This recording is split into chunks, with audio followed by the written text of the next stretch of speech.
Seterusnya, yang terakhir, inna syani'aka huwal abtar.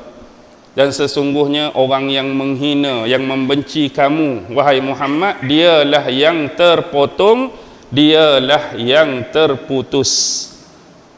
Siapa yang hina kamu tu, siapa yang benci kamu tu, dialah yang terpotong. Baik, siapa sebenarnya yang dimaksudkan dengan al-abtar? Who is al-abtar? Yang ni kita perlu, kalau bahasa Penang, godek-godek, betul ke godek-godek ni? Godek-godek ni cari-carilah kan. Kita perlu cari sumber-sumber tafsir yang begitu banyak, sebab terlampau banyak pandangan siapakah sebenar yang dimaksudkan al-abtar dalam surah ni. Antaranya kalau kita buka tafsir-tafsir yang sifat dia ummahat, orang panggil tafsir ibu. Antara 4 tafsir ibu ni ialah tafsir Imam Tabari, tafsir Imam Qurtubi, tafsir Imam Ibnu Katsir, dan tafsir Imam Baghawi. Ini antara tafsir yang diklasifikasikan tafsir ummahat. Biasa kalau tak cukup, orang akan cari tafsir yang bersifat mausu'ah. Apa dia mausu'ah dalam bahasa Arab? Ensiklopedia. Bukan saja sejarah ada ensiklopedia, bukan saja sains ada ensiklopedia, tetapi tafsir juga ada yang bersifat ensiklopedia. Dua yang terkenal, tafsir Ruhul Ma'ani Imam Al-Alusi dengan Mafatihul Ghaib Imam Fakhruddin Ar-Razi.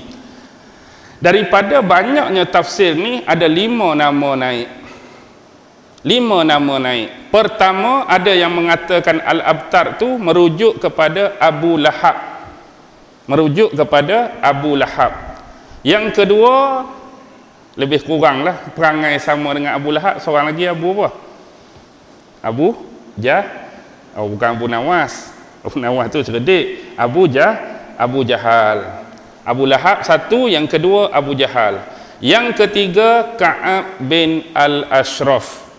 Juga ada sebahagian hadis-hadis yang merujuk kepada Ka'ab bin Ashraf untuk ayat ni. Tetapi bila kita buka tafsir Imam Qurtubi, bagi pandangan yang mengatakan ayat yang ketiga ni tertuju kepada Ka'ab bin Ashraf, itu adalah satu pandangan yang salah. Sebenarnya Ka'ab bin Ashraf ini merujuk kepada surah An-Nisa ayat 51. Maksudnya ada bangkangan bagi orang yang berpandangan bahawa ayat 3 tu merujuk kepada Ka'ab bin Al-Ashraf.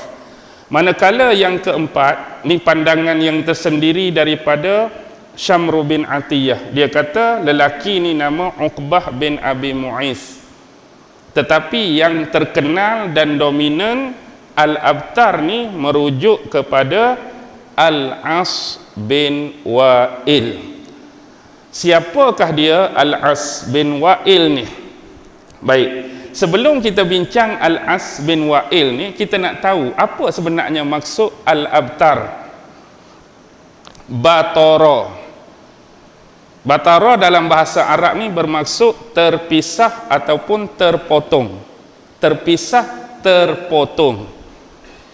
Jadi sebab itulah dalam kaedah bahasa Arab ada digunakan istilah batara ni.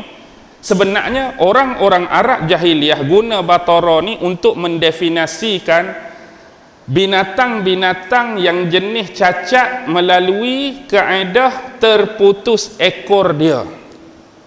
Tak kira lah, kalau lembu tu terputus ekor, kalau kerbau tu terputus ekor, kalau unta tu terputus ekor. Haiwan yang ada kecacatan dengan cara ekor dia terputus ni disebut batara, al-abtar. Jadi daripada terputus ekor ni diistiarahkan kepada manusia. Khususnya dalam ayat ni dia nak cerita mereka gelarkan Rasulullah dengan al-abtar. Asalnya definisi jahiliyah al-abtar haiwan terputus ekor. Tapi pasal apa gelaran ni? Mereka caci Nabi, hina Nabi, kerana Nabi ni tak ada keturunan daripada anak laki-laki. Bukan Nabi tak pernah ada anak laki-laki. Nabi pernah ada, Qasim. Sebab tu gelaran Rasulullah Abul Qasim, tapi dah meninggal waktu kecil, seolah-olah terputus keturunan anak laki-laki. Lepas tu anak yang kedua laki-laki Abdullah juga mati waktu kecil. Tambahan yang ketiga, anak dengan Maryah Al-Qibtiyah Ibrahim tu pun mati waktu kecil, berapa belas bulan saja. Yang tu mati, hari tu terjadi gerhana matahari. Jadi seolah-olah di sisi Arab Quraisy ni, anak Nabi ni bahagian laki-laki, keturunan waris laki-laki ni semua hilang, semua putus, mati ketika kecil. Jadi mereka pindahkan definisi al-abtar yang mereka rujuk pada haiwan sebelum ni, hina Nabi. Seolah-olah Nabi putus keturunan. Ni satu penghinaan yang diberikan oleh As bin Wa'il. Ada satu riwayat menyebut, waktu tu Rasulullah baru kematian anak dia, Al-Qasim. Nabi keluar daripada Masjidil Haram, dia bertemu dengan siapa? As bin Wa'il ni di pintu bab Bani Sahmin.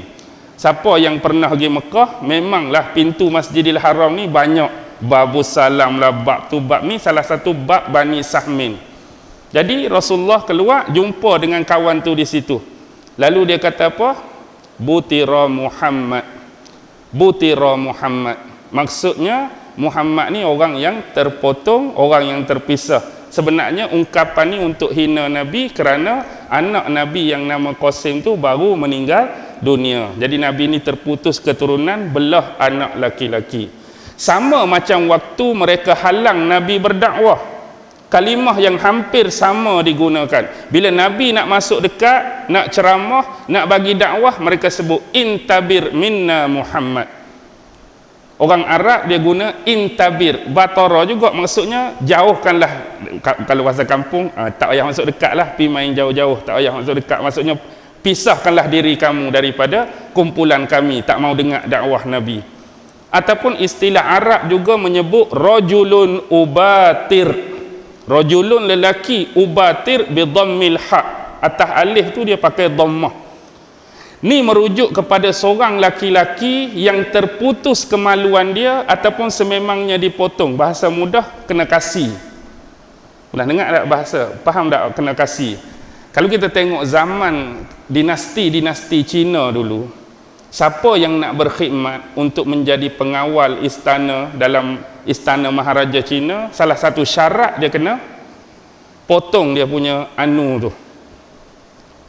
Misalnya contohlah, kalau saya ni hebat ilmu persilatan, hebat main pedang, dan saya punya niat dan cita-cita nak jadi salah seorang pengawal dalam istana Maharaja. Jadi antara syarat mula-mula kena potong tu. Sebab apa? Dalam istana Maharaja ni banyak gundik-gundik, banyak dayang-dayang, perempuan cantik. Jadi awal-awal lagi dia tak mau jadi benda-benda hak tak sepatutnya terjadilah. Tapi cara tu kita anggap kejam dan tak berperi kemanusiaan lah. Tapi salah satu cara, ni boleh dikatakan rajulun ubatir.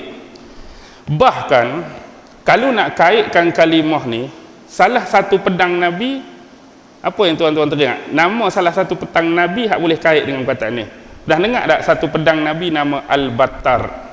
Al-Battar tu batara tu lah, yang memotong, yang memutus.